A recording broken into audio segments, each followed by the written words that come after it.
दोस्तों इस वीडियो में डिस्कस करेंगे कि रिफ़ंड मिलने में देरी क्यों हो सकती है। अगर आपने आईटीआर में कोई गलती कर दी है तो उसे आप कैसे ठीक कर सकते हैं, भले ही रिवाइज रिटर्न का ऑप्शन निकल चुका है। दोस्तों रेगुलर अपडेट के लिए आप C S Satbir Singh YouTube channel को सब्सक्राइब कर लें ताकि आपको टैक्स के रेगुलर अपडेट मिलते रहें और आप इनकम टैक्स की कॉम्प्लायंस कर पाएँ। दोस्तों अगर किसी व्यक्ति ने गलती कर दी है अपनी रिटर्न में तो वो इनकम टैक्स कमिश्नर के पास रिवीजन के लिए अप्लाई कर सकता है। इसके लिए सेक्शन 264 में प्रोविज़न दी गई है इनकम टैक्स एक्ट में। तो भले ही एसएससी की तरफ से गलती हुई है आईटीआर में, उसे सुधारने के लिए वो कमिश्नर के पास एप्लीकेशन लगा सकता है। तो आप इस ऑप्शन का यूज़ कर सकते हैं। इसके लिए हाई कोर्ट ने इंपॉर्टेंट रूलिंग दी है। इसके अलावा दोस्तों अगर आपकी असेसमेंट हुई है इनकम टैक्स डिपार्टमेंट से लेकिन आपकी रिप्लाई को कंसीडर नहीं किया गया है तो उस केस में असेसमेंट वैलिड नहीं कही जाएगी। तो इसी के लिए गुजरात हाई कोर्ट ने रूलिंग दी है। दोस्तों एसएससी ने यहाँ पे रिप्लाई तो कर दिया था नोटिस का, लेकिन इनकम टैक्स डिपार्टमेंट ने कहा कि उसका जो ITBA सॉफ्टवेयर है वो ई फाइलिंग पोर्टल से टेक्निकल ग्लिच की वजह से लिंक नहीं हो पाया और उसे रिप्लाई टाइमली नहीं मिल पाया और उसने इसे इग्नोर कर दिया और असेसमेंट कर दी। तो दोस्तों अगर आपका भी कोई रिप्लाई इग्नोर कर देता है, इनकम टैक्स ऑफिसर मेंशन नहीं करता है, तो उस केस में असेसमेंट वैलिड नहीं कही जाएगी।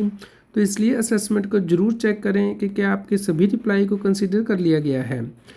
दोस्तों ITAT हैदराबाद बेंच ने भी इम्पोर्टेंट रूलिंग दी है कि अगर इनकम टैक्स का कोई नोटिस जारी होगा तो उसे सिर्फ फेसलेस असेसिंग ऑफिसर ही जारी कर सकता है, आपका जुरिडिक्शनल असेसिंग ऑफिसर जारी नहीं कर सकता है। तो अगर आपको कोई नोटिस मिलता है तो आपको चेक करना है कि उसे किसने जारी किया है। तो दोस्तों आप अपनी रिटर्न को एक बार चेक जरूर करा लें टैक्स प्रोफेशनल से, क्योंकि जो नोटिस जारी होंगे असेसमेंट ये 25-26 के लिए वो 1 अप्रैल से 30 जून के बीच में जारी होंगे। तो जिन्होंने भी गलत रिटर्नें फाइल की हैं या रिफ़ंड लिए हैं उन्हें नोटिस आ सकते हैं। दोस्तों जो रिटर्न प्रोसेसिंग का स्टेटस है वो आप देख सकते हैं, 7,399 रिटर्नें ही एक दिन में प्रोसेस की गई हैं।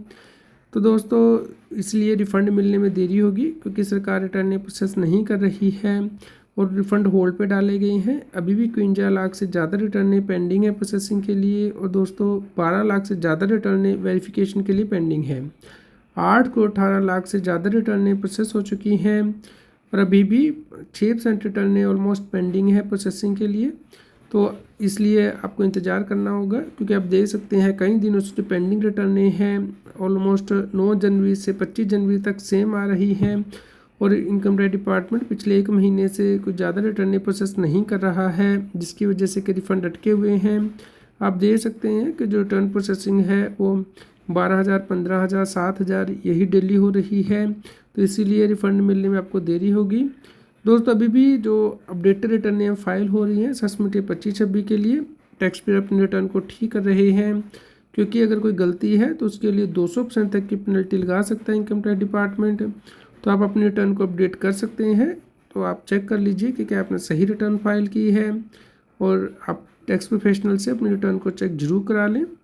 और रेगुलर अपडेट के लिए CS Satbir Singh tax cell के टेलीग्राम चैनल को ज्वाइन कर लें और व्हाट्सएप चैनल को QR कोड स्क्रीन पर दिया गया है पर लाइक करें और शेयर करें ताकि सभी लोगों तक की जानकारी पहुंच पाए और वो टैक्स की कॉम्प्लायंस कर पाएँ।